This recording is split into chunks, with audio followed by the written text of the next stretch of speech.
Hello! Jake Drake Teacher's Pet, Chapter 8, Not So Special. Trying out a new plan can be scary, but if you don't try it out, you can't find out if it's going to work. So Thursday morning, right after the attendance and the Pledge of Allegiance and the announcements, I put my hand up and waited for Mrs. Snavin to call on me. She said, "Yes, Jake?" And I took a deep breath, and I said, "Mrs. Snavin, you know how you were having trouble with the computers? Well, I think that if we wanted to use them for math today, then you should really ask Shelly. She knows a lot more about computers than I do. And Ben, too. He's good with programs. They could really help. Then maybe we could use the computers for math even before you finish your computer class, because they're a lot more fun to use than worksheets." Mrs. Snavin said, "Maybe after reading there'll be some time to work on them. Does that sound good to everyone?" And a lot of the kids in the class nodded and said yes. Then Mrs. Snavin said, "That was a good idea, Jake, thank you." And she smiled at me. And I didn't care if she smiled at me because it was a good idea. And I didn't care if the whole class saw her smile at me because there's nothing wrong with being glad about a good idea, right? And sharing a good idea didn't make me a teacher's pet, right? It just made me myself. And that was my big idea from the night before, to just be myself and not think about being a teacher's pet. Because if I know I'm not a teacher's pet, then I'm not, right? But it's tricky, because if you get treated special, everyone will still think you're a teacher's pet. That's why kids hate when a kid gets treated special, because it's not fair. And it's really not, because a teacher is supposed to treat all the kids the same. After reading, Mrs. Snavin had to send some lunch money to the office, and I asked her if I could take it. Not because I was a teacher's pet. I wanted to go to the office for another reason.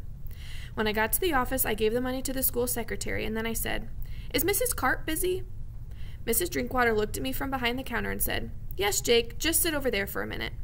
So I sat down and gulped, because even when you're not in trouble, waiting to see the principal is no fun.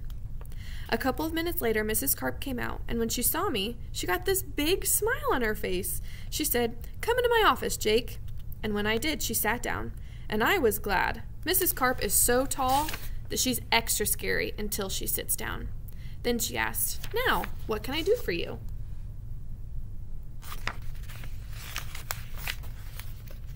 I gulped again, and I said, "I'm having a problem. Ever since Monday, things have been happening to me. Things that make all the other kids think I'm a big teacher's pet." Then I stopped to look at her face. I wanted to make sure she didn't look mad or anything. And she didn't, so I kept talking. "Because I'm not a teacher's pet. I'm just a regular kid. But if everyone thinks I am, then that's bad, right?" Mrs. Karp nodded her head slowly and said, "Yes, I can see how that would be a problem. And teachers should not be giving special privileges to children. Are some teachers treating you special?" And I said, "Well, kind of. Sometimes, I think." And Mrs. Karp leaned forward in her chair and said, "Really? When? And who?" And I gulped extra hard. "Ooh." And I said, "Like on Tuesday? With you?" "What? What are you talking about?"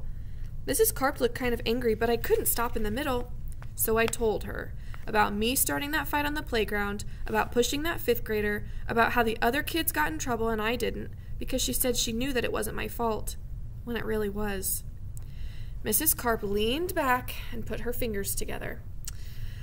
"Ah, yes, I can see how that would be a problem, even though I didn't see you push anyone.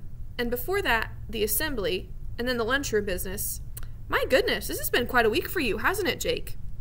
And I nodded and said, "Yeah, really." Mrs. Karp stood up and walked around her desk.